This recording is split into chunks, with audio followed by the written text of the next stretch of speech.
এই কুমিল্লার আশেপাশে সব হচ্ছে আমার নানা আর দাদা, কারণ আমার দাদার বাড়ি পরমতলাতে, তো আমার জন্ম হয়েছে আবার ঢাকায় ডেমরাতে, আমার স্থায়ী অস্থায়ী হয়ে গেছে আবার ঢাকাতেই। তো কুমিল্লারে ধরতেও পারি না, ছাড়তেও পারি না। দাদার বাড়ি, নানার বাড়ি, সব নানাদের জায়গা, একটা প্রাণের জায়গা। কুমিল্লার মানুষ খুবই ধর্মপ্রাণ, ধর্মভীরু। আল্লাহ তুমি কবুল করো। আমরা এখানে যেমনি একত্রিত হয়ে বসতে পেরেছি, জান্নাতেও যেন একসাথে এমনি থাকতে পারি। আল্লাহ তুমি তৌফিক দাও। আসেন আমরা আল্লাহর নামের 3টা তাকবীর দেব। রাব্বাকা ফাকাব্বির, glorify the name of your lord. তোমার রবের নামের বড়ত্বের ঘোষণা দাও। ভাগাভাগি করে দেব, কি বলেন? প্রথমে বিবাহিতরা দিবেন, তারপরে অবিবাহিতরা দিবেন, তারপরে সবাই মিলে দিবেন।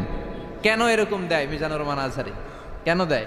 দেয় আপনাদেরকে একটু চাঙ্গা করে তুলবার জন্য। অন্য কোনো সিগনিফিক্যান্স এখানে নাই। একটু চাঙ্গা হয়ে উঠবেন সবাই। আল্লাহর নামের তাকবীর দিলে একটা ইমানি ঝাল চলে আসে দেহের মধ্যে, ঠিক কি না? এই আল্লাহু আকবারটা আপনাদের কাছে যত ভালো লাগে, ইসলামের বিপক্ষের শক্তিদের কাছে তত ভয় লাগে। ওরা এটা সহ্যই করতে পারে না। আল্লাহু আকবার শুনলে ওদের থরথরানি, ধুকধুকানি বেড়ে যায়। এজন্য আমরা ইসলামের পক্ষের শক্তি যারা আছে, আমরা সবসময় একজনের নামে স্লোগান দেই, তিনি কে? তো প্রথমে যারা বিবাহিত আছেন তারা পড়বেন তাকবীর, এরপরে অবিবাহিতরা, এরপরে সবাই মিলে। শুরুতে বিবাহিতরা রেডি হন। বিবাহিত কারা কারা আসছেন দেখি তো একটু। অনেক আসছে, আলহামদুলিল্লাহ আলহামদুলিল্লাহ। হাত নামান। অবিবাহিত কারা কারা আসছো দেখি। এই যে 2 হাত করে তুলতেছে, এরা সবসময় সংখ্যা বাড়াতে চায় আর 2 হাত করে তোলে। দেখা যাবে দেবিদ্দারের বিবাহিতদের পারফরমেন্স ভালো হয় না অবিবাহিতদের।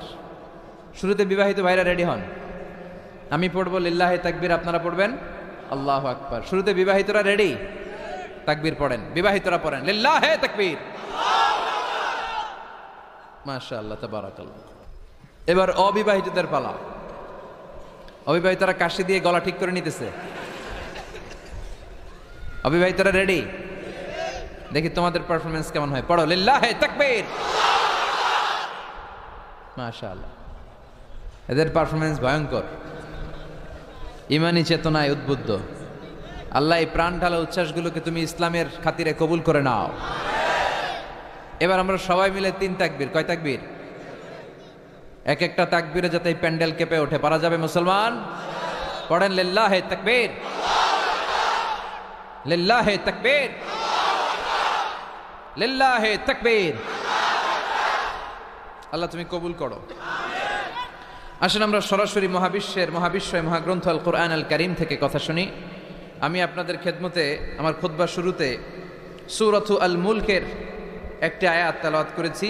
এই আয়াতের আলোকে এই সূরাটিতে আল্লাহ তাআলা আমাদেরকে কি শিখাতে চাইলেন, জানাতে চাইলেন, কি মেসেজ দিতে চাইলেন, এগুলো আমরা নেয়ার চেষ্টা করব এবং নিয়ে আমরা যেন খেয়াল রাখতে পারি মাহফিলগুলো যেন শুধু শো ডাউন আর শো অফ না হয়।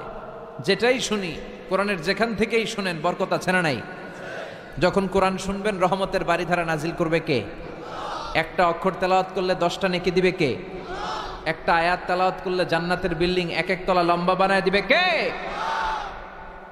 ইকরা ওয়ারতাকি ওয়ারাতিল কামা কুনতা তুরাতিলু ফিদ দুনিয়া ফাইন্না মানজিলাতাকা ফি আখিরি আয়াতিন তাকরাউহা।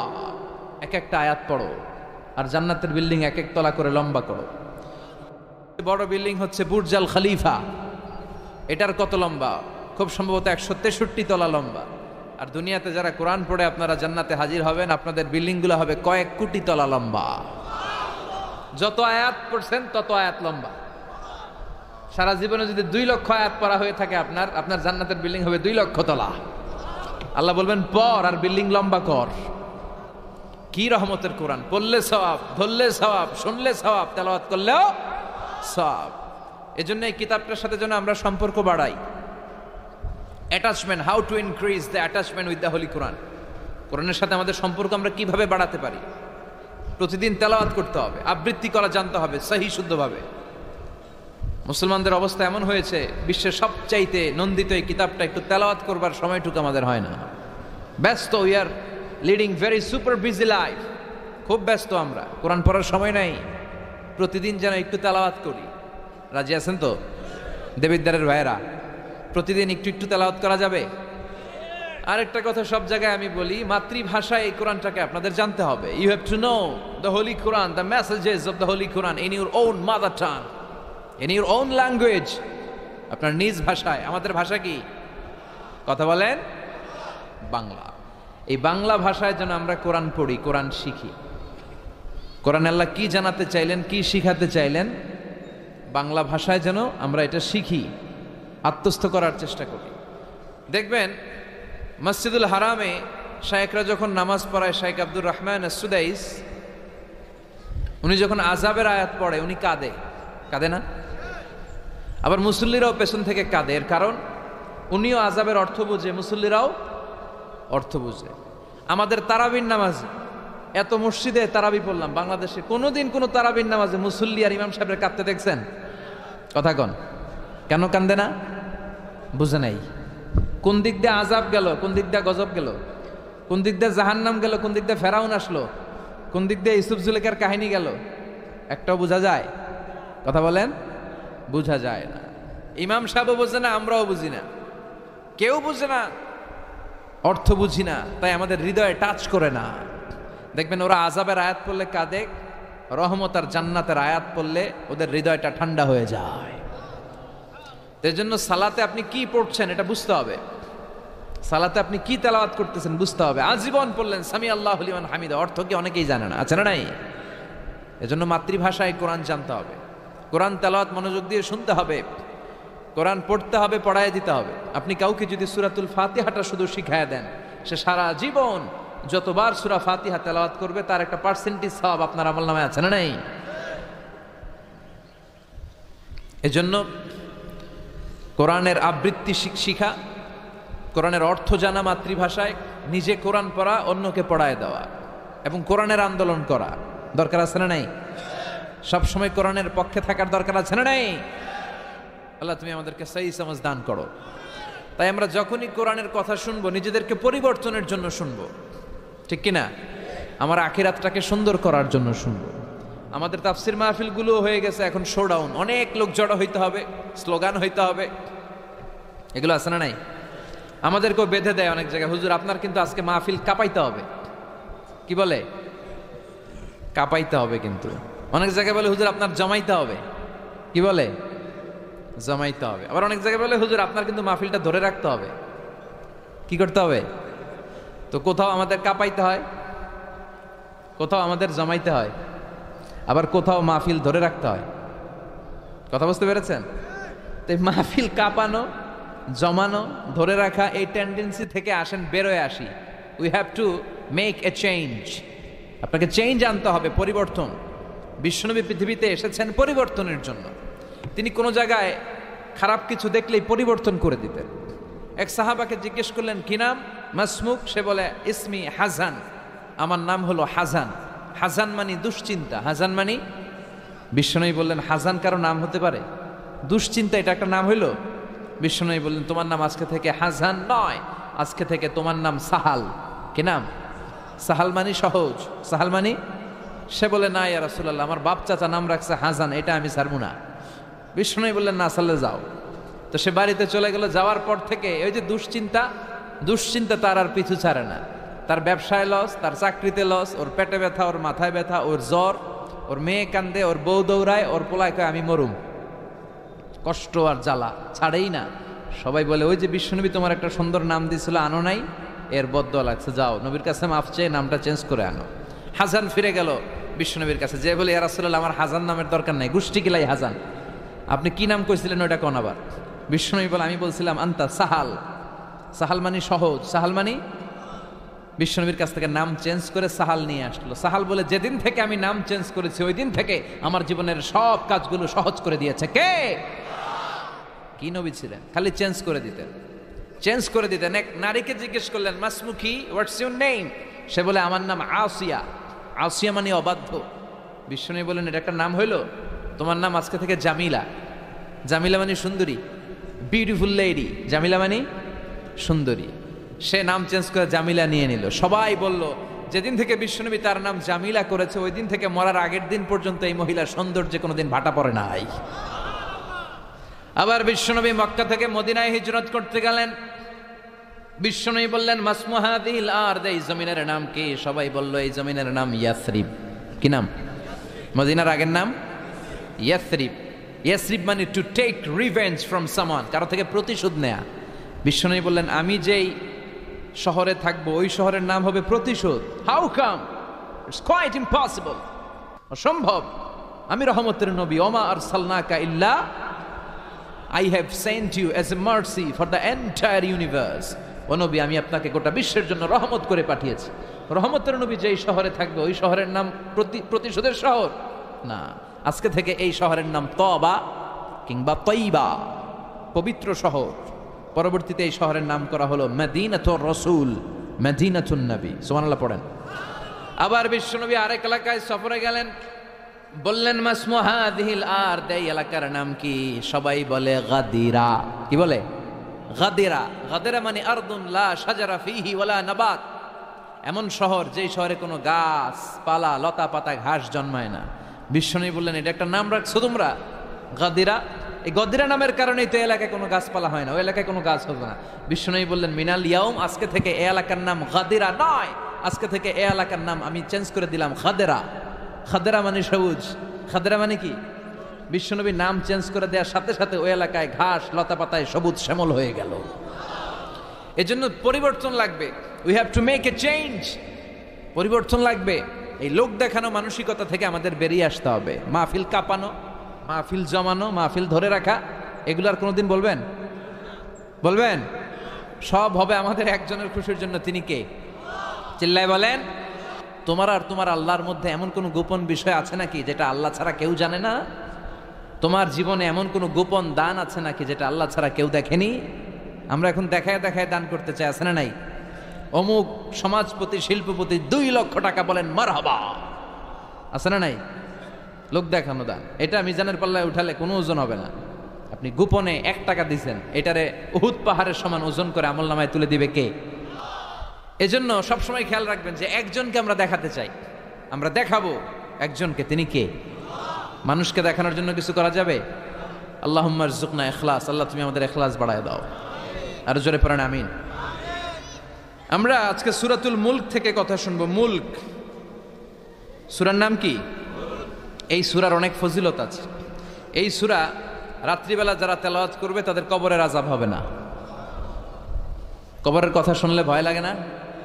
একদিন মাটির ভেতরে হবে ঘর রে মন আমার, কেন বান্ধ দালান ঘর, প্রাণ পাখি উড়ে যাবে পিঞ্জর ছেড়ে,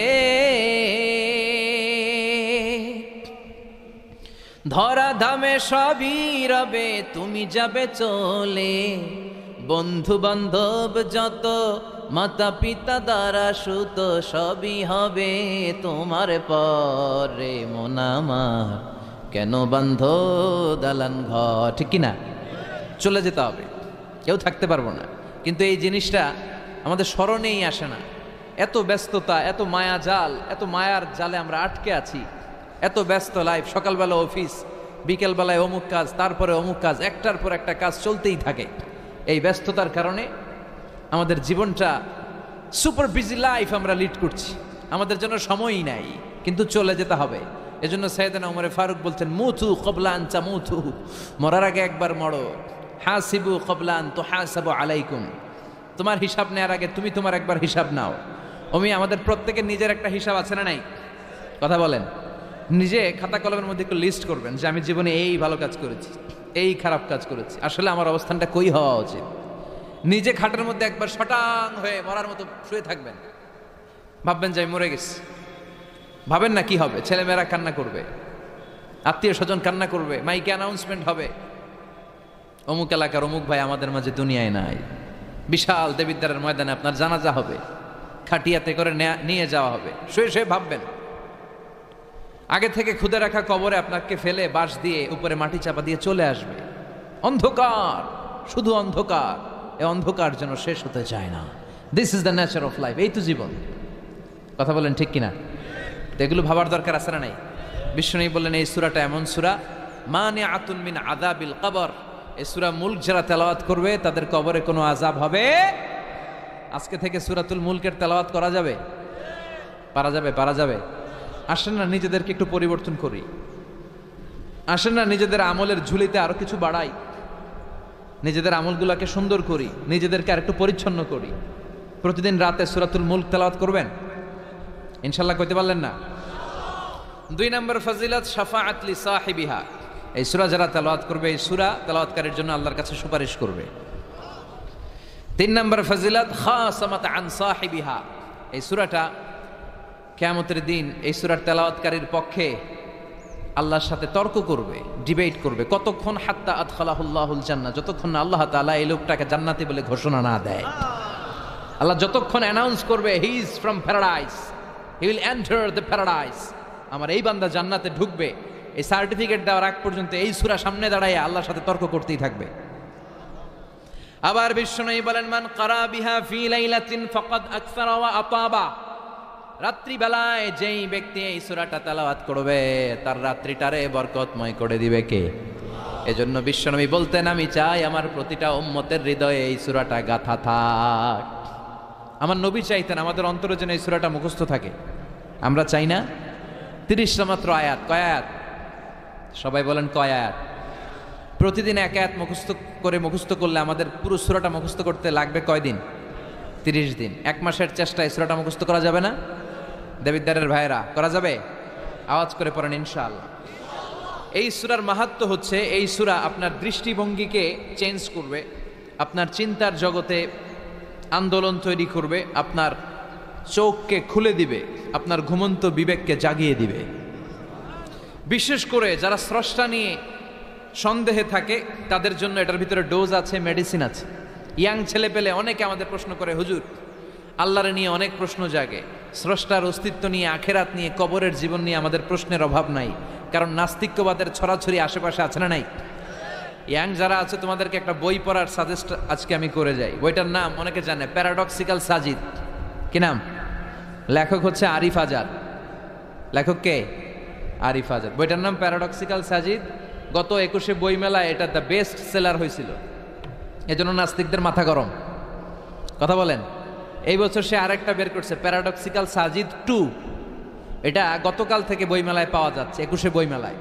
এই প্যারাডক্সিক্যাল সাজিদ 1, প্যারাডক্সিক্যাল সাজিদ 2 প্রতিটা যুবকের সাথে সাথে রাখার দরকার, ঠিক কিনা? It's an eye opener for you. এই সূরাটা আপনাদের জন্য আই ওপেনার, চোখ খুলে দিবে। একটু চিন্তা করলেই বুঝবেন যে নাস্তিকদের যুক্তিগুলো খুবই হালকা। ওরা স্রষ্টাকে মানতে চায় না, আল্লাহরে মানতে চায় না। এর কারণ ওরা বলে আনসিন ইজ নাথিং, যেটারে দেখি না ওইটা মানি না। নাউজুবিল্লাহ পড়বেন না? কিন্তু ওরা ওদের জীবনে অনেক কিছু দেখে না, ওরা মানে না। কথা কন। আচ্ছা, আপনি আপনার জীবনে সরাসরি চোখ দিয়ে আমেরিকা দেখছেন? কথা কয় না। তা আমেরিকা যা আছে মানেন না? যারা এখনো হজে যান নাই, হজে যারা এখনো যান নাই, কাবা ঘর নিজ চোখে সরাসরি দেখছেন? টিভিতে না, টিভিতে তো সবাই দেখছি, সরাসরি কাবা ঘর দেখছেন? তো আপনি যদি দেখেন নাই, আপনি সৌদি আরব যে আছে কাবা ঘর যে আছে মানেন না? নাস্তিকরা বাতাস খালি চোখে দেখে না, দেখে, কিন্তু নাস্তিকরা বাতাস মানে না। Why do you believe on that? বাতাস মানুষ কেন? তোর দাদা তোর বাবা কোনোদিন বাতাস দেখছে? তুই তোর চোখ দিয়ে কোনোদিন বাতাস দেখেছিস? Do you see the air in the atmosphere? উত্তরে বলবেন no. So why do you believe on that? বাতাস বিশ্বাস করো কেন? Do you see the migraine pain when someone feel in his head? কেউ যখন মাথা ব্যথা অনুভব করে বলে যে আমার মাথাটায় প্রচন্ড ব্যথা, ওর যে মাথা ব্যথা দেখা যায়? কথা বলেন। ভাইজানের মাথা ব্যথা প্রচন্ড দেখা যাচ্ছে? মাথা ব্যথা থাকলেও মাথার অবস্থা যা, না থাকলেও এটা দেখা যায় না। So why do you believe on that?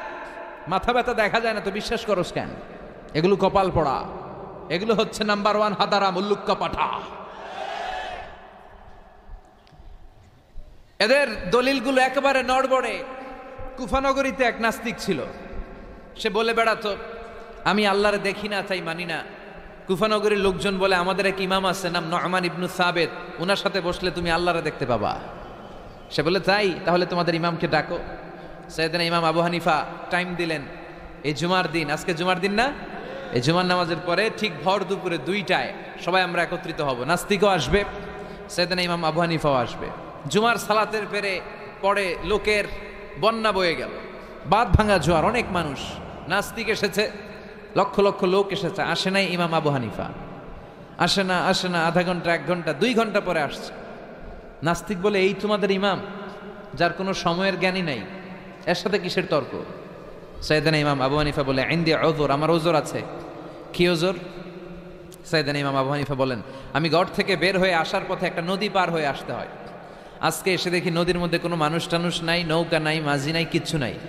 তো হঠাৎ দেখলাম পাশে বিশাল বড় একটা গাছ। এই গাছটা এমনি এমনি 2 ভাগ হয়ে গেল। হঠাৎ গাছ থেকে এমনি এমনি লম্বা তক্তা হয়ে গেল, এমনি এমনি তক্তাগুলো জোড়া লেগে নৌকা হয়ে গেল। আর নৌকা আমার সামনে আসলো, মাঝি ছাড়া, লগি বৈঠা ছাড়া। আমি নৌকায় যেয়ে বসলাম, নৌকাটা আমার নিয়ে টান দিয়ে সাঁ করে ওপার নিয়ে গেল। তো এই যে এই কাজগুলো আর প্রসেসিংগুলো হতে আমার 2 ঘন্টা সময় লেগেছে। নাস্তিক কয়, তখন ইমাম গাঞ্জা খাইছে, মাথার তার ছিঁড়া গেছে, নাহলে কোনো সুস্থ মানুষ এ কথা বলতে পারে? এমনি এমনি নাকি গাছ ভেঙে তক্তা হয়, এমনি এমনি নাকি তক্তা লেগে নৌকা হয়, এমনি এমনি নাকি মাঝি ছাড়া নৌকা চলে? সাইয়েদানা ইমাম আবু হানিফা বললেন, এই তো আপনি লাইনে চলে আসছেন, আপনারে বুঝানো এখন আমার খুব সহজ হবে। এমনি এমনি গাছ কাটে না করাত ছাড়া, এমনি এমনি তক্তা জোড়া লাগে না, নৌকা হয় না মিস্ত্রি ছাড়া, এমনি এমনি নৌকা চড়ে না মাঝি ছাড়া। তাহলে এত বিশাল বড় আকাশটা কেমন করে এমনি এমনি হলো? জমিনটা কেমন করে এমনি এমনি হলো? সাগর, মহাসাগর, পাহাড়, মরুভূমি কেমন করে এমনি এমনি হলো? এগুলোর একজন স্রষ্টা আছে না নাই? নাস্তিক কয়, তাই তো, আসলেই তো আমি হাদারাম, আসলেই তো আমি উল্লুক্কা পাঠা। এইভাবে তো আমি কখনো ভেবে দেখি নাই, এইভাবে তো কখনো চিন্তা করি নাই। ও ইমাম, তুমি আমার ঘুমন্ত বিবেককে জাগিয়ে দিয়েছ, তুমি আমার চোখের সামনের পর্দাটা উঠিয়ে দিয়েছ, তুমি আমার দৃষ্টিভঙ্গিকে পরিবর্তন করে দিয়েছ। ও ইমাম, তুমি আমার চোখ খুলেছ, তুমি আমাকে হক চিনতে সাহায্য করেছ।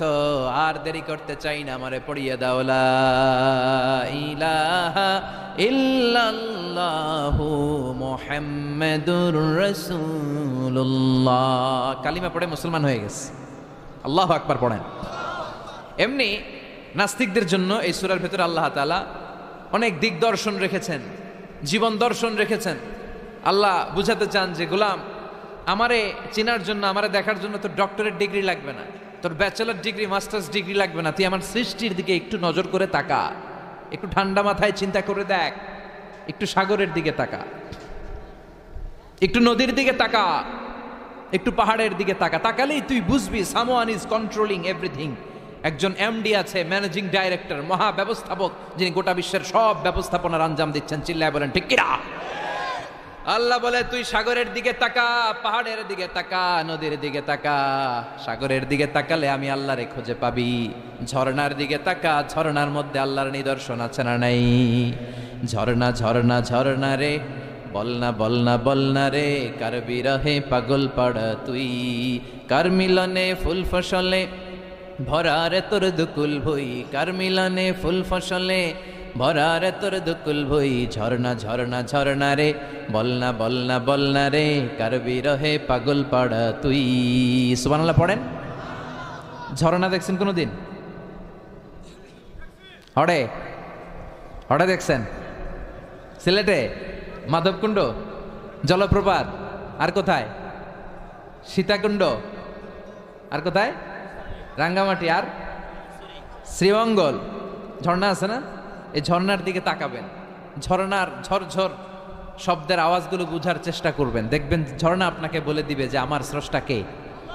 আল্লাহর সৃষ্টির দিকে তাকালে আল্লাহরে পাওয়ার সুযোগ আছে না নাই? এই তথ্যগুলো, এই উপাত্তগুলো, এই মেসেজ আর ইনফরমেশনগুলো আল্লাহ তাআলা এই সূরার ভেতরে ভরে দিয়েছে। শুনতে রাজি আছেন? আওয়াজ করে বলেন তো সূরার নাম, আরো জোরে সবাই বলেন কি নাম? মুলক। মুলক মানে কি? মুলক মানে রাজত্ব, মুলক মানে ক্ষমতা, মুলক মানে পাওয়ার, মুলক মানে কিংডম, মুলক মানে সভরেইনটি, মুলক মানে অথরিটি কার? এজন্য রব্বুল আলামিন বলেন, তাবারাকাল্লাযী বিয়াদিহিল মুলকু ওয়া হুয়া আলা কুল্লি শাইইন কাদির। সুমহান সেই সত্তা যার হাতে ক্ষমতা, আর তিনি সকল কিছুই করতে ক্ষমতাবান, সবকিছুর উপর কর্তৃত্বশীল। চিল্লায় বলেন ঠিক কিনা? তাবারাকাল্লাযী, সুমহান তিনি, বিয়াদিহিল মুলক, যার হাতে ক্ষমতা। ক্ষমতা কার হাতে? নাকি প্রধানমন্ত্রীর হাতে, র্যাবের হাতে, পুলিশের হাতে, আমনেগো হাতে? আপনারা তো কোন ক্ষমতা সব আমগো হাতে। সকল ক্ষমতার উৎস কে? সকল ক্ষমতার উৎস আল্লাহ। কিন্তু আমরা বলে থাকি সকল ক্ষমতার উৎস জনগণ। এটা যুক্তিতে ঠিক না। কি ক্ষমতা আছে আমাদের? কি ক্ষমতা আছে? কোনো ক্ষমতা নাই। মানুষকে আল্লাহ তেমন কোনো ক্ষমতাই দেয় নাই। যেটা দিছে এটার ক্ষমতা বলা যায় না। চিল্লায় বলেন ঠিক। আসল ক্ষমতার মালিক হলেন আল্লাহ। আমাদেরকে তো আল্লাহ দুর্বল করে বানিয়েছেন। ওয়া খালাকাল ইনসানু দাঈফা। আমাদেরকে দুর্বল করে তৈরি করেছে কে? শুধু আমরাই দুর্বল না, আমি দুর্বল, আমার বাপ দুর্বল, আমার দাদা দুর্বল, আমার 14 গোষ্ঠী দুর্বল।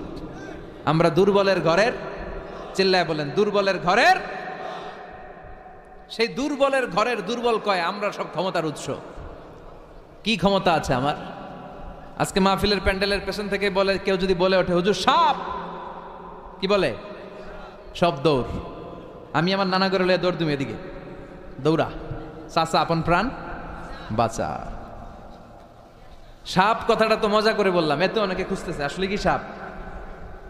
আর আসলেই যদি একটা anaconda, C snake, black mamba, king cobra, Python এসে ফস ফস করে যদি প্যান্ডেলে যদি একটা ঢুকতো, পাওয়া যেত কাউরে? কথা কন। তো এই হচ্ছে আমাদের ক্ষমতা। সাপ বাদ দেন, বাবা ব্যাং চিনেন? চিনেন না? না, দেবিদ্দারে তো বাবা ব্যাং নাই। কি করে? খালি লাফায়। 10টা বাবা ব্যাং, 2টা এই স্টেজে আর বাকি 8টা প্যান্ডেলে যদি ছেড়ে দেওয়া হয়, বাবা ব্যাং আর কি লাভ দিবে? এর চেয়ে বড় লাভ দিবেন আপনারা? বাবা ব্যাঙের চেয়ে বড় লাভ দিয়ে আমরা দৌড়াইতে শুরু করব। কত অসহায় আমরা, কত দুর্বল। বল্লা পোকা, মৌমাছি আমাদেরকে কামড় দিয়ে উড়াল দেয়, এটারে ধরে যে মারমু এটাও পারি না। কুত্তায় আম করে কামড়াইলে আমরা কুত্তারে কামড়াইতেও পারি না। কি অসহায়।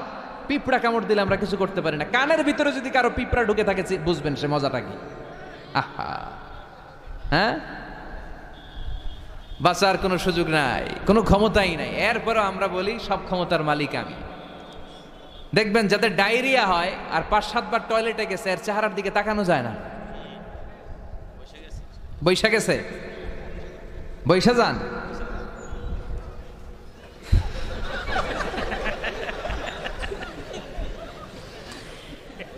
তো এই হইল আমাদের অবস্থা।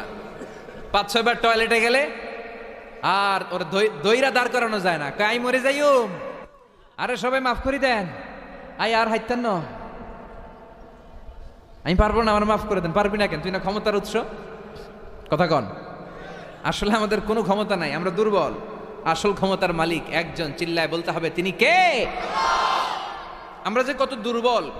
ন্যাচারাল ক্যালামিটি অর ডিজাস্টার যখন হয়, প্রাকৃতিক দুর্যোগ, তখন নিজের অবস্থা খেয়াল করবেন। বন্যার সময় মানুষের কি অবস্থা হয়, ঠিক কিনা? ভূমিকম্পের সময় কি অবস্থাটা হয় আমাদের? রাত 3টার দিকে যদি ভূমিকম্প হয়, দৌড়, লুঙ্গি পইরা দৌড়, লুঙ্গি ছাড়াও দৌড়, আগে যান বাঁচাও।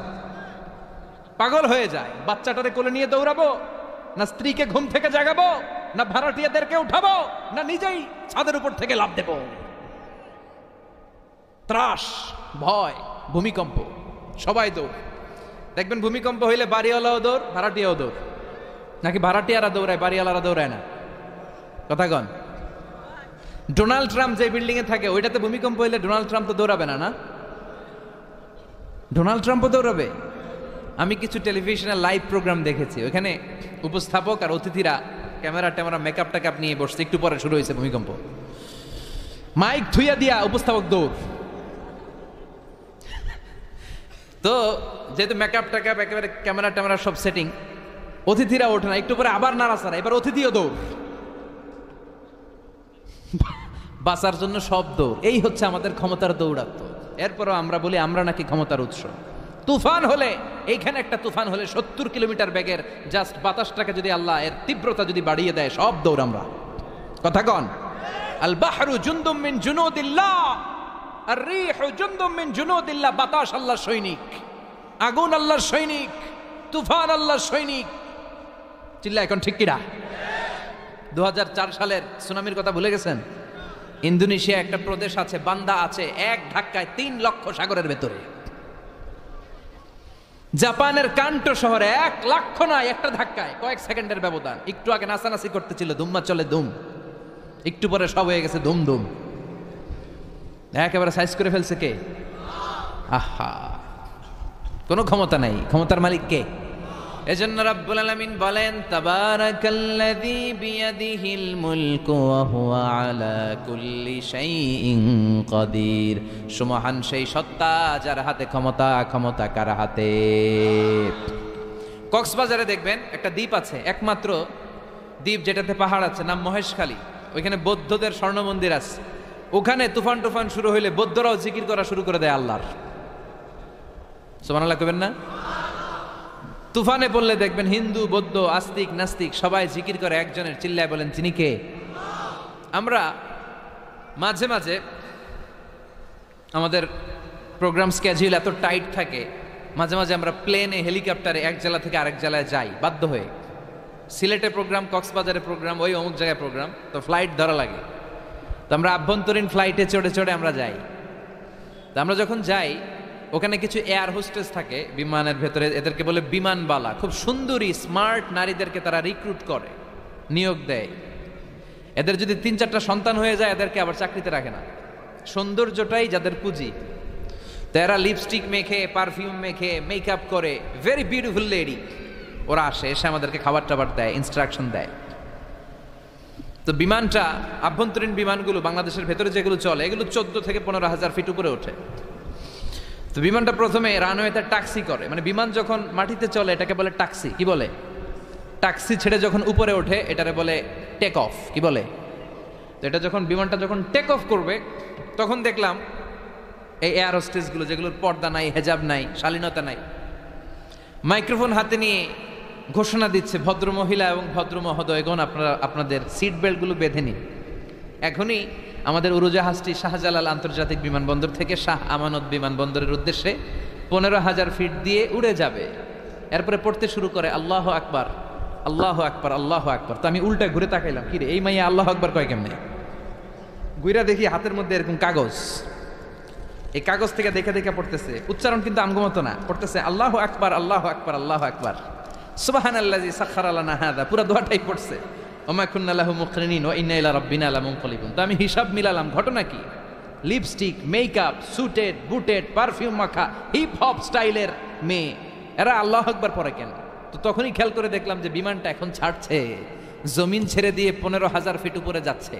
ওরা খুব ভালো করেই টের পায়, এই 15,000 ফিট উপরে যখন বিমান থাকবে, ওরে বাঁচানোর কেউ নাই, ওকে রক্ষা করার কেউ নাই। তখন ওর কোনো পাওয়ার নাই, কোনো ক্ষমতা নাই। চিল্লায় বলেন ঠিক কিনা? তখন কোনো সিকিউরিটি নাই। আহা, কি দুর্বল মানুষ। বিমান বাঁকা হয়ে গেলে সবাই চিল্লায় বাঁচাও। যদি জিজ্ঞেস করেন কে বাঁচাবে, বলবে হুজুর আপনি বাঁচান। আছে না নাই? দুর্বল। আসল ক্ষমতার মালিক হলো একজন, চিৎকার করে বলতে হবে তিনি কে? এজন্য রাব্বুল আলামিন বলেন, তাবারাকাল্লাযী বিয়াদিহিল মুলকু ওয়া হুয়া আলা কুল্লি শাইইন কাদির। সুমহান সেই সত্তা যার হাতে ক্ষমতা, ক্ষমতা কার হাতে? আমাদেরকে আল্লাহ ক্ষমতা দিয়েছেন, ঠিক, এটা সাময়িক, লিমিটেড, তবে আনলিমিটেড ক্ষমতার মালিক কে? এই যে আমাদের মাননীয় প্রধানমন্ত্রী শেখ হাসিনা নতুন টার্মের জন্য আসছে না? কয় বছর? 5 বছর। কোন দেশে আসে 10 বছর, কোন দেশে 15 বছর। তো এই যে আল্লাহ ক্ষমতার চেয়ারে বসে, আল্লাহ আসছে কয় বছরের মেয়াদে? কথা বলেন। 50 বছর, 100? হ্যাঁ, কয়দিন থাকবে উনি? আজীবন। রাব্বুল আলামিন বলেন, হুয়াল আউয়ালু ওয়াল আখিরু ওয়াল যাহিরু ওয়াল বাতিন ওয়া হুয়া বিকুল্লি শাইইন আলিম। আল্লাহ বলে আমি প্রথম, আমার আগে কেউ নাই। ঠিক কি না? ওয়াল আউয়াল ওয়াল আখির, আমি শেষ, আমার পরে কেউ নাই। আমি প্রকাশ্য, আমি গোপন, সূচনাহীন, অতীতকাল থেকে আমি আল্লাহ ক্ষমতার চেয়ারে বসা, সীমাহীন, ভবিষ্যৎহীন, শেষহীন, ভবিষ্যৎ পর্যন্ত ক্ষমতার চেয়ারে বসে থাকবে কে? আল্লাহ বললেন আমি প্রথম, আমি শেষ। প্রথমে কে? চিল্লায় বলেন, প্রথমে কে? শেষে কে? প্রথমে আল্লাহ আল্লাহ, শেষেও আল্লাহ আল্লাহ, আকাশে আল্লাহ আল্লাহ, জমিনে আল্লাহ আল্লাহ। সবাই পড়েন, প্রথমে আল্লাহ আল্লাহ, শেষেও আল্লাহ আল্লাহ, আকাশে আল্লাহ আল্লাহ, জমিনে আল্লাহ আল্লাহ, নিখিল জাহান গায়ে গুণগান তার নামে গায় আমরাও গাহি তাআলা, হামদে বারি তাআলা, হামদে বারি তাআলা, হামদে বারি তাআলা। সুবহানাল্লাহ পড়েন। তিনিই প্রথম, তিনিই শেষ, তিনি চিরকাল ক্ষমতার চেয়ারে বসে থাকবেন। চিল্লায় বলেন ঠিক কিনা? আবার পৃথিবীতে অনেক দেশে দেখবেন ডেমোক্রেটিক সিস্টেমে ক্ষমতায় আসে, মানে ভোটে জিতে, যেমন আমাদের দেশ। তো আল্লাহ তো ভোটে জিতে আসছে না? আল্লাহ ভোটে জিতে আসছে? অনেক দেশে মোনার্কি সিস্টেম, মানে রাজতন্ত্র, রাজার পোলা রাজা, আল্লাহর বাপ ছিল রাজা, এই জন্য আল্লাহও রাজা। এরকম আল্লাহ চিরকাল আজীবনের মেয়াদ নিয়ে তিনি ক্ষমতার চেয়ারে বসা। চিৎকার করে বলেন ঠিক কিনা? আবার পৃথিবীর অনেক দেশে দেখা যায় আন্দোলন করে সরকারকে ক্ষমতার চেয়ার থেকে নামানো যায় কি যায় না? পৃথিবীতে এরকম হয়েছে না? অনেক জায়গায় আন্দোলনের ঠেলায় সরকার কয় আমি নাই। আবার মাঝে মাঝে মিলিটারি কু হয়, সেনা বিদ্রোহ, জানেন না আপনারা? তা আমরা পৃথিবীর 700 কোটি মানুষ সবাই মিলে যদি আল্লাহর বিরুদ্ধে আন্দোলনে নেমে যায়, তাইলেই তো আল্লাহর ক্ষমতা শেষ যাবে না? 700 কোটি মানুষ মিলেও পারা যাবে না। আচ্ছা, জিন জাতি যদি বলে ও মানুষেরা তোদের সাথে আমরাও আছি, মানুষ জিন ভাই ভাই, আল্লাহর আর রক্ষা নাই, আল্লাহর গদি শেষ। আচ্ছা, ফেরেশতারাও যদি বলে ও মানুষ ও জিনেরা তোগুলোকে আমরাও আছি, 3 দলীয় মহাজোট, আল্লাহর চেয়ার উল্টে যাবে নাকি? কথা বলেন। আল্লাহ বলেন ওয়ালাম ইয়াকুল্লাহু শারীকুম ফিল মুলক, আমার ক্ষমতায় কোনো পার্টনার নাই। কুলিল্লাহুম্মা মালিকাল মুলক, আমি ক্ষমতার মালিক, এই ক্ষমতা কেউ ছিনায় নিতে পারবে না। গোটা বিশ্বের সবাই মিলে যদি আমার বিরুদ্ধে আন্দোলন করিস, আমার ক্ষমতার 1 ইঞ্চিও কমবে না। চিল্লায় বলেন ঠিক কিনা? সে আল্লাহ বললেন তাবারাকাল্লাযী বিয়াদিহিল মুলকু ওয়া হুয়া আলা কুল্লি শাইইন কাদির, সুমহান সেই সত্তা যার হাতে ক্ষমতা, ক্ষমতা কার হাতে? ওয়া হুয়া আলা কুল্লি শাইইন কাদির, তিনি সব বিষয়ে ক্ষমতাবান। ফাআলুল লিমা ইউরিদ, যা চান তিনি তাই করতে পারেন। তিনি কে? তিনি পাহাড়কে দরিয়া করতে পারেন, দরিয়াকে পাহাড় করতে পারেন, ধনীরে গরিব বানাতে পারেন, গরিবরে ধনী বানাতে পারেন, সম্মানিতকে অপমানিত করতে পারেন, অপমানিতকে সম্মানিত করতে পারেন। চিৎকার করে বলেন ঠিক কিনা? তিনিই ক্ষমতার মালিক, সকল ক্ষমতার উৎস হচ্ছেন তিনি, সকল ক্ষমতার উৎস আমরা জনগণ। আর কোনোদিন বলবেন? দেবিদ্বারের ভাইরা, তাহলে চিল্লায় বলেন তো সকল ক্ষমতার উৎস কে? আল্লাহ সকল ক্ষমতার উৎস। এর কিছু দূর পরে আল্লাহ বলেন ওয়ালাকাদ যায়্যানাস সামাআদ দুনিয়া বিমাসাবিহা ওয়া জাআলনাহা রুজুমান লিশ-শায়াতিন, আমি প্রথম আকাশের মহাশূন্যটাকে আলো দিয়ে, তারা দিয়ে সুশোভিত করেছি। আবার এই তারা দিয়ে আমি জিনদেরকে আঘাত আর প্রহারের ব্যবস্থাও করেছি। সুবহানাল্লাহ পড়েন। অনেক লম্বা কথা, আমি সংক্ষেপে মেসেজগুলো আপনাদের কাছে পৌঁছে দিই। আল্লাহ বলেন আমি প্রথম আকাশের মহাশূন্যটাকে তারা দিয়ে সাজিয়েছি। I have beautified the closure sky with light, candle and stars. মাথা উপরের দিকে তুললে আমরা যেটা দেখি এটা কি? আসলে এটা আকাশ না, এটা মহাশূন্য। এটা কি? আকাশ অনেক উপরে, আমরা খালি চোখে যা দেখি এটা প্রথম আকাশের মহাশূন্য। এই প্রথম আকাশের মহাশূন্যের অনেক উপরে প্রথম আকাশ, তারপরে দ্বিতীয় আকাশের মহাশূন্য, তারপরে দ্বিতীয় আকাশ, তারপরে তৃতীয় আকাশের মহাশূন্য, তারপরে তৃতীয় আকাশ, একটার চেয়ে আরেকটা বড়। সুবহানাল্লাহ পড়েন। কত বড়? আপনার এই হাতের আংটিটা, সাহারা মরুভূমির নাম শুনছেন? পৃথিবীর সবচেয়ে ছোট মরুভূমি, তাই না? তাইলে বড়। এই বিশাল সাহারা মরুভূমিতে যদি আপনার এই হাতের আংটিটা আপনি ছুঁড়ে ফেলে দেন, এই সাহারা মরুভূমির তুলনায় আপনার আংটি যত ছোট, আল্লাহর দ্বিতীয় আকাশের তুলনায় আল্লাহর প্রথম আকাশটা ঠিক তত ছোট। একটার চেয়ে একটা বড়, একটার চেয়ে একটা বড়। আর আমরা মনে করি কত বিশাল জায়গা নিয়ে আমরা বসে আছি। এই যে দেবিদ্বার প্রপারের আজকের এই প্যান্ডেলের এই পরিবেশটা অনেক বড় মনে হচ্ছে না তাকালে? পুরো দেবিদ্বারের তুলনায় এই প্যান্ডেলটা কত ছোট, কল্পনা করা যায়? দেবিদ্বার হচ্ছে কুমিল্লার 16টা থানার একটা, তাই না? থানা। কুমিল্লা হচ্ছে বাংলাদেশের 64 জেলার একটা। এরকম 64টা জেলা মিলে আমাদের সুজলা সুফলা শস্য শ্যামলা ডিজিটাল বাংলাদেশ। এই বাংলাদেশ হচ্ছে পৃথিবীর সবচাইতে বড় দেশ। কি বড় না? কত ছোট জানেন? মানচিত্রের মধ্যে বাংলাদেশ এটা লেখার জায়গা পাওয়া যায় না। বাংলা BANG পরে ইন্ডিয়ার উপরে, মাঝখানে LA, পরে বাংলাদেশের উপরে আবার DESH পরে আবার ইন্ডিয়ার উপরে। বাংলাদেশ কথাটা লেখার জায়গাও বাংলাদেশের উপরে নাই, কত ছোট। পাশের ইন্ডিয়ায় 25 গুণ বড়, Canada, United states of America প্রায় 100 গুণ বড়, রাশিয়া নামে একটা দেশ আছে প্রায় কয়েকশো গুণ বড়। এরকম 200টা দেশ মিলে আমাদের এই পৃথিবী। এই 200টা দেশ মিলে পৃথিবীর মাত্র 30 ভাগ, বাকি 70 ভাগ হচ্ছে শুধু পানি। সুবহানাল্লাহ কইবেন না? তাহলে পুরো পৃথিবীর তুলনায় দেবিদ্বারের এই প্যান্ডেলটা কত ছোট, কত ক্ষুদ্র আমি, কত তুচ্ছ আমি, কত নগণ্য আমি, চিন্তা করতে পারেন? আচ্ছা, এত বড় মনে হইলো এই পৃথিবীটা, এই পৃথিবীটাকে এত বড় মনে হচ্ছে আমাদের, কিন্তু এই যে দ্বীপ প্রহরের জলজলে সূর্যটা দেখা যায়, এই সূর্যটা এই বিশাল পৃথিবীর চেয়ে 13 লক্ষ গুণ বড়। 9 কোটি 30 লক্ষ মাইল দূরে 8 মিনিট 18 সেকেন্ড সময় নিয়ে আলোটা আসে। তাহলে এতক্ষণকার আলোচনা পর্যন্ত মনে হচ্ছে সূর্যই মনে হয় অনেক বড়। সূর্য হচ্ছে একটা স্টার, তারা। সূর্যের পরে পৃথিবীর সবচেয়ে কাছের তারার নাম প্রক্সিমা সেন্ট্রাই, তারপরে একটা আলফা সেন্ট্রাই এ, আলফা সেন্ট্রাই বি, যেতে যেতে ইটা ক্যারিনা, ব্যাটেল জিউস, এরকম অনেকগুলো আছে, আপনারা গুগল করলে পাবেন এগুলো। এই যে ব্যাটেল জিউস তারা, যেই সূর্য পৃথিবীর চেয়ে 13 লক্ষ গুণ বড়, ওই ব্যাটেল জিউস তারাটা আবার সূর্যের চেয়ে 33 কোটি গুণ বড়।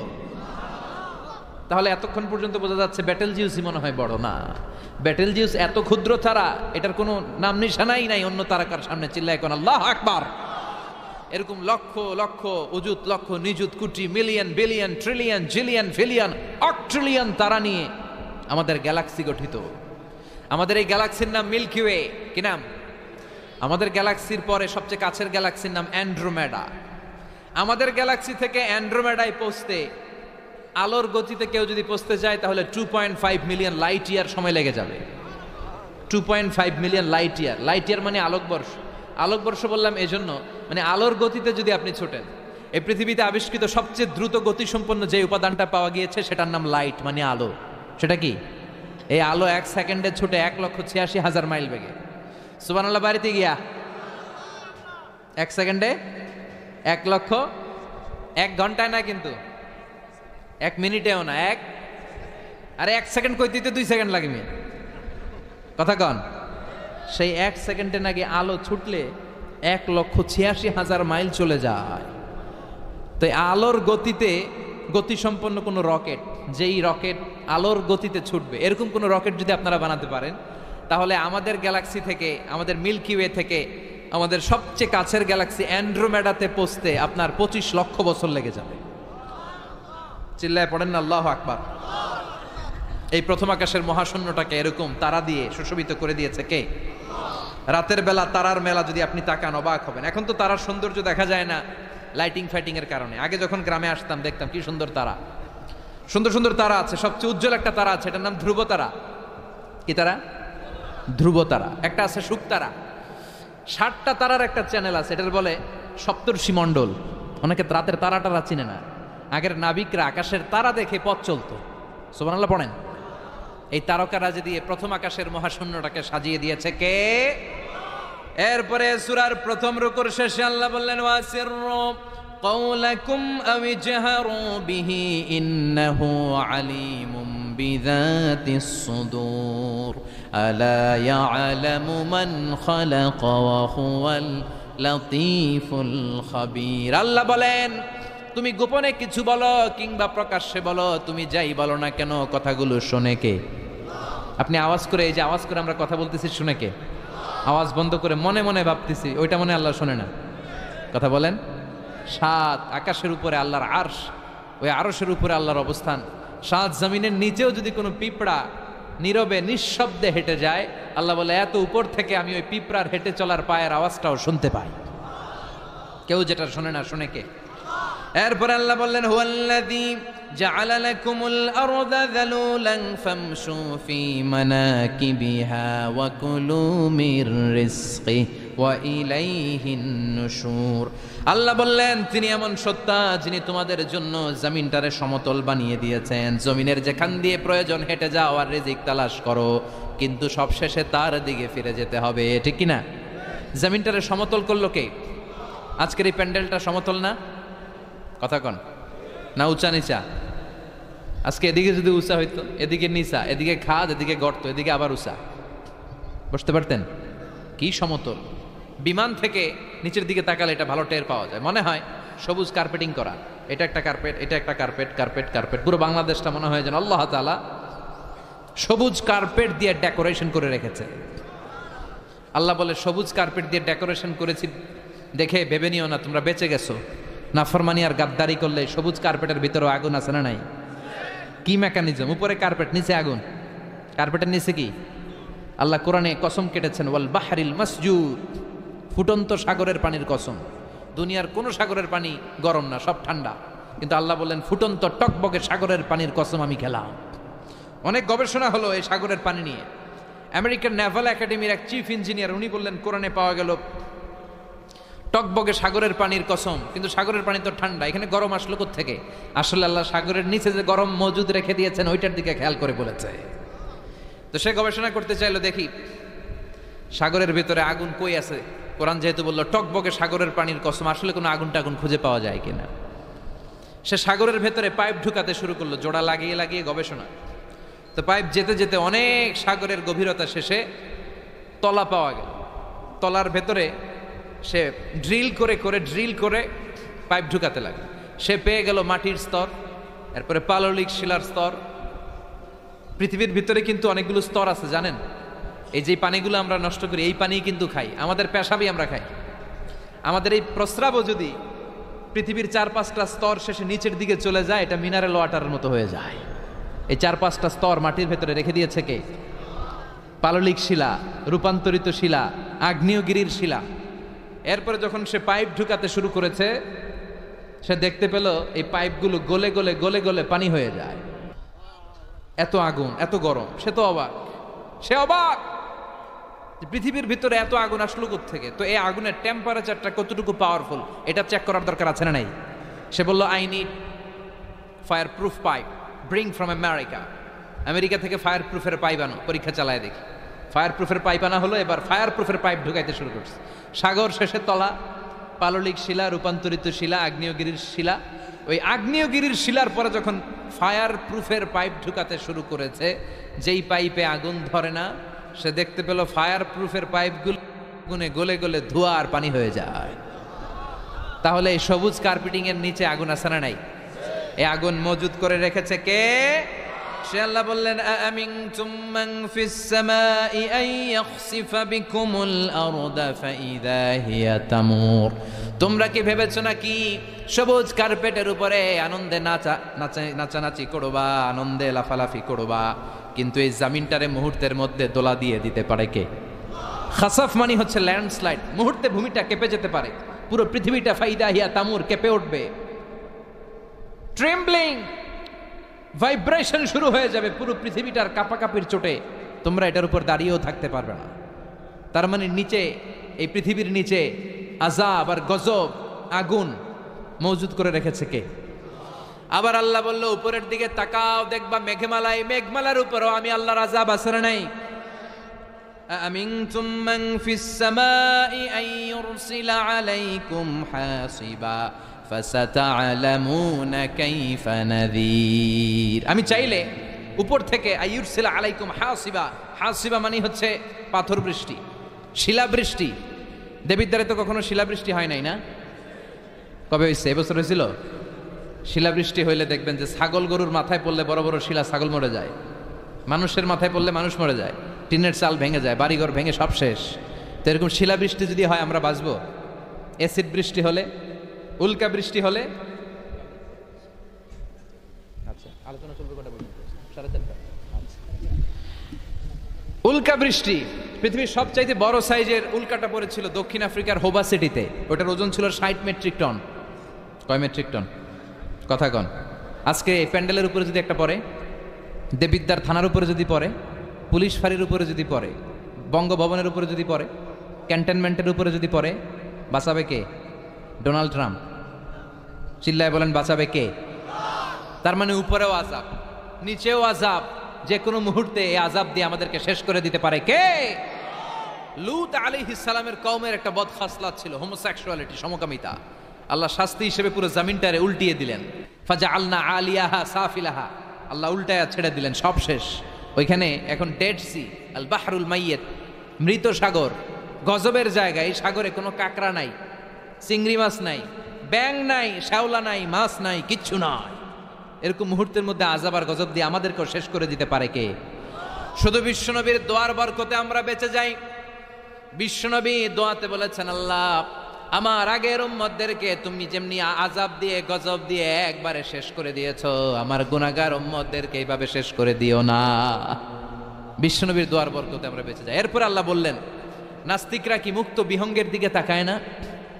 বিহঙ্গ মানে পাখি, মুক্ত পাখির দিকে তাকায় না? পাখির দিকে তাকালে পাখির রব আল্লাহরে খুঁজে পাওয়া যায়, ঠিক কিনা? আওয়ালাম ইয়ারাউ ইলাত তায়রি ফাওকাহুম সাফাতিন ওয়া ইয়াকবিদনা মা ইউমসিকুহুন্না ইল্লার রাহমান ইন্নাহু বিকুল্লি শাইইন বাসীর। সুবহানাল্লাহ বলেন। পাখির দিকে নজর করলে পাখির রব আল্লাহরে খুঁজে পাওয়া যায়। আপনি পাখির দিকে তাকায় দেখেন কেমনে উড়ে, ওদেরকে শূন্যে ধরে রাখে কে? কথা বলেন না। মা ইউমসিকুহুন্না ইল্লার রাহমান, আল্লাহ ছাড়া কেউ পাখি ধরে রাখে না। এই পাখির আরবি হচ্ছে তয়ের। পাখির আরবি কি? বিমান আরবিও তয়ের। পাখি আরবি যা, বিমান আরবিও তা। এটার উপর গবেষণা করে বিমান আবিষ্কৃত হয়েছে। সুবহানাল্লাহ কইবেন না? কিন্তু আমরা করতে পারি নাই, করেছে আমেরিকান দুই ভাই। আমরা আছি ফতুয়াবাজি নিয়ে, কথা কন। আমরা আছি মারামারি নিয়ে, কার পিছনে কেমনে লেগে থাকা যায়, কারে কেমনে টাইনা নামানো যায়। একজন জিজ্ঞেস করতেছে, এত খেলা থাকতে হাডুডু বাংলাদেশের জাতীয় খেলা কেন? হাডুডু বাংলাদেশের জাতীয় খেলার নাম?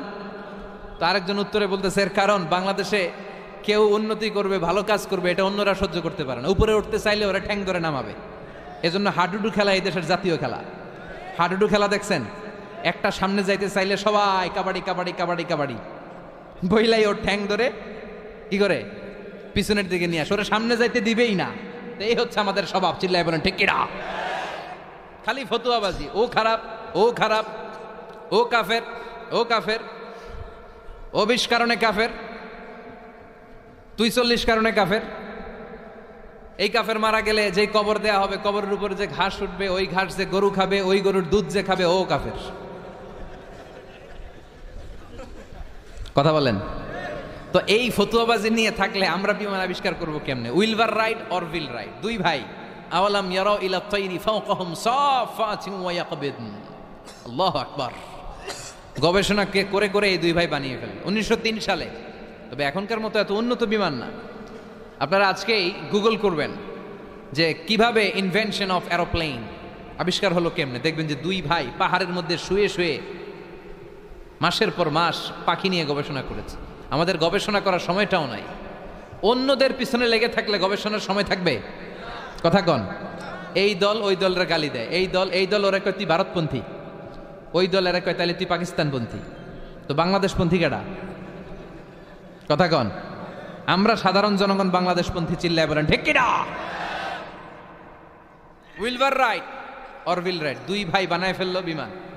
1903 সালে বিমান আবিষ্কার হয়ে গেল। আমেরিকা এক সুবিধা করতে পারে নাই, চলে গেল ফ্রান্স। এক শহর থেকে আরেক শহরে প্রথম বিমান নামালো। পাখা নাই, ঢাকনা নাই, গ্লাস নাই, ইঞ্জিন নাই, এমনভাবে বিমানগুলো বানিয়েছে দেখলে হাসি পায়। কিন্তু সেই বিমান আবিষ্কারের পর থেকে এটাকে ইমপ্রুভ করতে করতে, ডেভেলপ করতে করতে আজকে তারা বানিয়ে ফেলেছে বোম সুপারসনিক। সার্চ করবেন বোম সুপারসনিক, সবচেয়ে দ্রুতগামী প্যাসেঞ্জার বিমান। কি নাম? Bomb supersonic. খুব দ্রুত চলে। এর আগে চলতো কনকর্ড, সবচেয়ে দ্রুত। তো বিমান আবিষ্কারের আগে পৃথিবীর সব দেশে ছিল শুধু সেনাবাহিনী আর নৌবাহিনী। যেহেতু এখন বিমান আবিষ্কার, এখন বিমান বাহিনী আছে না নাই? এখন উপর থেকে বোমা মারে। দ্বিতীয় বিশ্বযুদ্ধে আমেরিকা 2টা বোমা মেরেছিল জাপানের 2টা শহরে, হিরোশিমা নাগাসাকিতে। লিটল বয় আর ফ্যাটম্যান মেরে জাপানের ওই 2 শহর বিরান ভূমি বানিয়ে দিয়েছে। সবগুলো মানুষ শেষ। এবং প্রায় 100 বছর ওই শহর থেকে যত বাচ্চা কাচ্চা জন্মগ্রহণ করেছে পরবর্তীতে সবগুলো বিকলাঙ্গ। একটার হাত নাই, একটার পা নাই, একটার চোখ নাই, আর একটা কথাই কইতে পারে না। এখন ড্রোন হামলা হয়, মিসাইল হামলা হয়, আবার ইদানিংকালে আমরা স্যাটেলাইটও পাঠাই উপরে। আমাদের একটা স্যাটেলাইট আছে না নাই? বাঙ্গাবন্ধু স্যাটেলাইট চ্যানেল অফ বাংলাদেশ আছে না নাই? কিছুদিন আগে নিউজে শুনলাম এটা নাকি উদাও। এটা কি আছে না গেছে? হ্যাঁ, নিউজে আসছিল যে এটা নাকি উদাও হয়ে গেছে। এটা যেন না হারায়। অনেক টাকা, আমাদের গরিব মানুষ আমরা, এদেশের খেটে খাওয়া মানুষের টাকা দিয়ে এই স্যাটেলাইট চ্যানেলকে পাঠানো হয়েছে। এটা যেন আল্লাহ হেফাজতে রাখে। আমরা চিল্লায় পড়ি আমিন। তো এই সূরাটার শেষে আল্লাহ একটা প্রশ্ন করেছে আপনাদের সবাইকে, প্রশ্ন রেখে আল্লাহ শেষ করেছে। দেখেন একটার পর একটা মেসেজ। আল্লাহ বলে মুক্ত বিহঙ্গের দিকে তাকা, কিভাবে পাখিগুলো ডানা ঝাপটায়, এগুলো তাকালেই আপনি এই পাখির ভিতরে পাখির রব আল্লাহরে খুঁজে পাবেন, ঠিক কিনা? সব শেষে আল্লাহ বললেন, একটা প্রশ্ন দিয়ে আল্লাহ সূরাটা শেষ করলেন। আল্লাহ বললেন কুল আরাআইতুম ইন আসবাহা মাউকুম গাওরান ফামান ইয়াতিকুম বিমাইম মাইন, বলো দেখি সবে শুকাইয়া যদি যায় এই পৃথিবীর পানি, তাহলে হেথায় তটনির ধারা কে দিবে সবারে আনি। সুবহানাল্লাহ পড়েন। প্রশ্নটা রেখেছে কে? আল্লাহ বললেন একদিন ঘুম থেকে উঠে দেখো টিউবওয়েলে পানি নাই, মোটর ছেড়েছ, ট্যাপ ঘুরাচ্ছ, পানি নাই, বাজারে মিনারেল ওয়াটার কিনতে গিয়েছো, পানি নাই, পানি দিবে কে? পানি সম্পদ মন্ত্রী, প্রধানমন্ত্রী, গোটা বিশ্বের সবাই মিলে এক ফোঁটা পানি বানাতে পারে? আবার আল্লাহ বললেন সব জায়গায় যতটুকু পানির দরকার পানির ব্যবস্থা করে দিল কে? হাযা আযবুন ফুরাত ওয়া হাযা মিলহুন উজাত, একদিকে লোনা পানি আর একদিকে মিঠা পানি, আছে না নাই?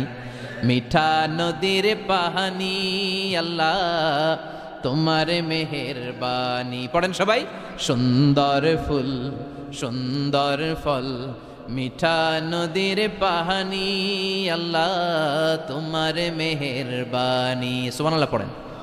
আবার দেখেন একই সাগর, এই দিকের পানির এক কালার, ওই দিকের পানির আরেক কালার, মিশানা।